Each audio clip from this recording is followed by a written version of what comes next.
జడ వేశాడు, ముడి వేశాడు. ముడి వేసి పువ్వులు పెట్టా ద్రౌపదీ దేవికి. ద్రౌపది, నీకు మాట ఇచ్చా, దుశ్శాసనాథుల వారి యొక్క రక్తాన్ని నా శిరోజాలకు రాసే వరకు జడ వేయను, ముడి వేయను, పువ్వులు పెట్టను అన్నావు. ఈ రోజు నుంచి పెట్టుకో.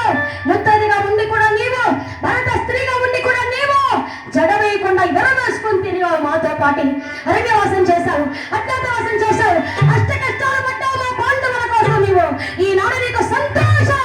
ఒక్కడి రొమ్ము చీల్చేసా, ఇంకొకరిని కూడా చంపేస్తా, వాడి శవాన్ని కన్నులేరా చూద్దాము కానీ ద్రౌపది అంటూ ఉండగా ద్రౌపదికి ఆశ్చర్యమైపోయింది.